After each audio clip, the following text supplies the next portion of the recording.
préféré, le peuple centrafricain a décidé de changer le mandat du président de la République. Au lieu de 5 ans renouvelables une seule fois, c'est 7 ans renouvelables. C'est le peuple qui décide en toute souveraineté. Vous savez que nous sortons d'une crise vraiment aiguë, une longue crise. Et il a fallu du temps à celui qui vient au pouvoir pour s'organiser, afin de bâtir un Centrafrique nouveau. Et nous ne pouvons pas opter pour un suivisme occidental, que tout va bien, 4 ans ou 5 ans on renouvelle, et puis ça serait l'éternel renouvellement. Ça, c'est un élément innovant. Deuxièmement, les ressources, l'exploitation des ressources. Les ressources du pays appartiennent en toute souveraineté au pays, au peuple. Vous savez, je mets ça entre guillemets, il y a des accords qui ont été signés à l'époque, de l'indépendance, etc. Et que les ressources de la RCA n'appartiennent pas totalement à la RCA. Et ça doit être décidé de l'extérieur.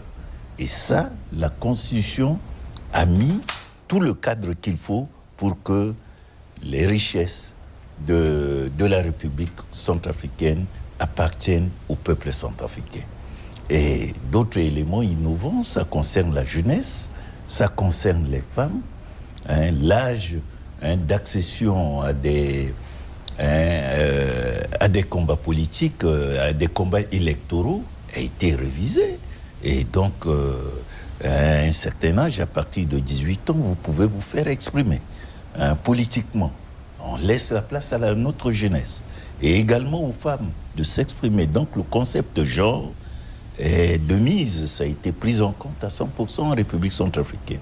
Donc, il y a beaucoup d'éléments qui ont convaincu le peuple centrafricain, convaincu tous ceux qui aspirent à un réellement développement en République centrafricaine. Monsieur le ministre, il y a quand même la question de la composante sociologique en République centrafricaine, même si l'extérieur a quelque peu diabolisé la crise politique, la crise sécuritaire, il reste que il y a des questions des identités qu'il fallait évacuer, chrétiens, musulmans, entre autres. Est-ce que la Constitution, valeur traditionnelle, valeur ancestrale, est-ce que la Constitution s'est intéressée à cet aspect? Mais depuis longtemps, il n'y a eu jamais de controverse. Il n'y a eu jamais d'opposition socio-ethnique, religieuse en République centrafricaine. Ça a été une fabrication de l'extérieur. Dire que les chrétiens, les musulmans ne s'entendent pas, ça a été instrumentalisé. Et aujourd'hui, le peuple a compris. Aujourd'hui, je peux quitter de chez moi, du nord, je vais vers le sud où il y a les musulmans, au kilomètre 5, comme on l'appelle, où c'est le centre commercial, où animent les musulmans. Mais je peux à n'importe quelle heure. Aujourd'hui, tout le monde a compris. Et ce phénomène-là n'existe plus.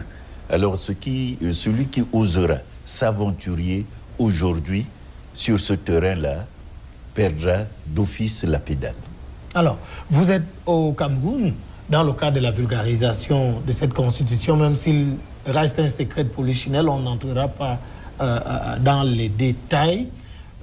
Vous vous inspirez quand même d'un certain nombre d'éléments qui sont déjà acquis par le Cameroun. Vous avez parlé de la stabilité tout à l'heure. Qu'est-ce que vous aurez vu au Cameroun et qu'est-ce que vous souhaitez voir ailleurs, que les Centrafricains puissent comprendre que voilà des choses qui nous permettent d'avancer? Mais le choix du Cameroun justifie ma présence ici, en tant que ministre de l'administration du territoire, de la décentralisation et du développement local. C'est un modèle pour la République centrafricaine. Le Cameroun a su comprendre dès le début. Il y avait des problèmes au départ entre anglophones et francophones et qui ont été réglés le plus rapidement possible. Aujourd'hui, il y a quelques foyers de tension, on le sait, dans la région ouest, du nord-ouest, du sud-ouest, nord-ouest, etc. Mais ce n'est que quelques foyers, je le disais, qui seront réglés. Mais le Cameroun a compris depuis. Et la constitution centrafricaine a été taillée sur plusieurs modèles. D'abord le Cameroun et d'autres pays africains que je me réserverai de citer, et c'est ça qui nous a permis de bâtir une constitution répondant à nos réalités. Même en Occident aujourd'hui, vous ne me direz pas que la France a la même constitution que la Grande-Bretagne, ni que l'Allemagne, ou d'autres pays, ni comme la Chine. Donc, la démocratie s'exprime, se conçoit de manière à trouver une bonne option pour le pays. Le pays doit se retrouver à travers sa constitution. La démocratie ne s'impose pas, mais elle s'organise, elle se conçoit de manière à mettre le pays dans les conditions requises de son développement, sans pouvoir trahir le peuple, sans pouvoir ne pas respecter les questions fondamentales de la Constitution, telles que le respect des droits de l'homme, la gouvernance, etc. Non, ça c'est des éléments fondamentaux d'une démocratie. Et l'essentiel, c'est de respecter cela.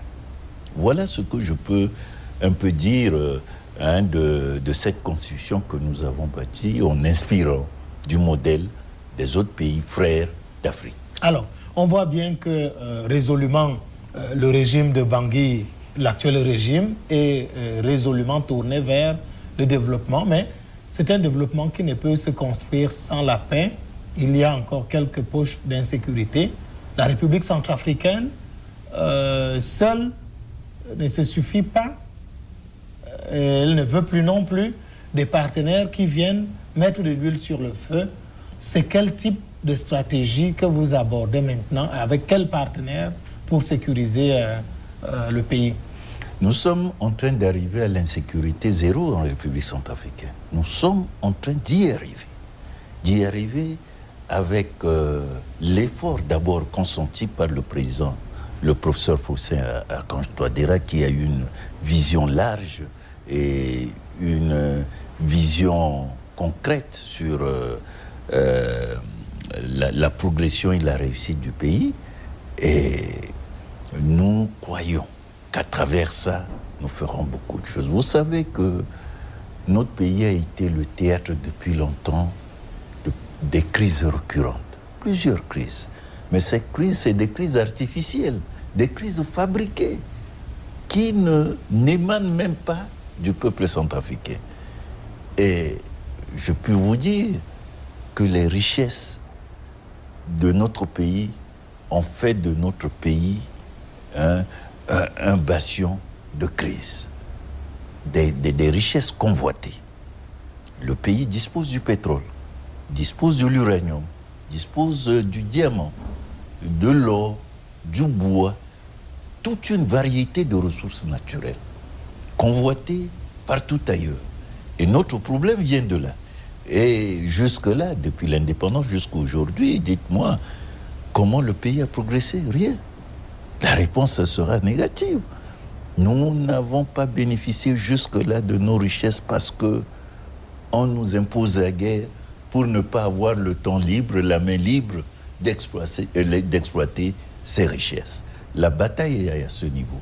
Et cette bataille, nous le faisons jusqu'au dernier degré de notre sang. Et nous obtiendrons les résultats qu'il faut. On sort de cet entretien. Quel commentaire vous inspire ceux qui pensent qu'il y a certains partenaires des pays africains qui ne doivent plus être aujourd'hui, mais il faut une nouvelle présence en République centrafricaine? On parle de plus en plus de la Russie. Non, nous sommes dans un monde ouvert, un monde de libre concurrence. Et le professeur Faustin Archange Touadéra, président de la République, n'a jamais cessé de le dire. La Centrafrique appartient à tout le monde, tous les investisseurs, tout le monde a sa place en République centrafricaine. La Centrafrique ne sera plus le lait où tout le monde peut venir se servir. Ce n'est pas la vache à lait. Et donc, nous diversifions seulement nos relations avec tous les pays. En ce qui concerne la Russie, ce n'est pas aujourd'hui que la RCA entretient des relations diplomatiques avec la Russie. Nous avons une longue histoire de coopération avec la Russie. C'est beaucoup plus à l'époque sur le plan éducationnel. Mais aujourd'hui, nous sommes passés à une autre étape. La coopération militaire. Vous savez, aujourd'hui, quand je vous disais que nous sommes en train d'avancer et d'arriver à l'insécurité zéro, mais c'est grâce à l'appui de nos partenaires, grâce à l'opportunité offerte par cette coopération militaire. Et maintenant, nous disposons d'une armée. Vous savez, à la sortie de la crise, même pendant la crise, l'armée centrafricaine était presque disloquée, n'existait que de nom. Et cette armée ne dispose de rien. Malgré cela, on nous impose de loin ce qu'on appelle l'embargo. L'embargo sur les armes, c'est-à-dire nous n'avons pas la possibilité d'acheter des armes. Une armée qui n'a pas d'armes n'est pas une armée. Mais qu'est-ce qu'on attend de ça? Qu'est-ce qui se cache derrière? On veut affaiblir notre armée, laisser la place à l'ennemi de venir détruire le pays, détruire le peuple. Et c'est cela. Mais on a compris pour trouver d'autres options. Et maintenant, nous avons l'appui de nos amis de la Russie, non seulement la Russie, mais de beaucoup de pays à travers la MINUSCA, dont le Cameroun, qui est là présent sur le terrain à travers son contingent. Et donc nous sommes en train d'avancer de manière sûre avec tous ces pays-là, avec la Russie, etc., pour que notre pays arrive à annihiler définitivement le phénomène d'insécurité. On sort de cet entretien par la question humanitaire. Le Cameroun accueille des centaines de milliers de réfugiés centrafricains. Avec le HCR, des démarches ont été entreprises. Qu'en est-il de cette situation humanitaire en Centrafrique aujourd'hui? Pas plus tard que l'année dernière, une grande conférence s'est tenue ici sous l'égide du HCR. Ça, c'est au niveau continental. Le directeur général du HCR était là. Et c'est une conférence qui est uniquement consacrée à la République centrafricaine.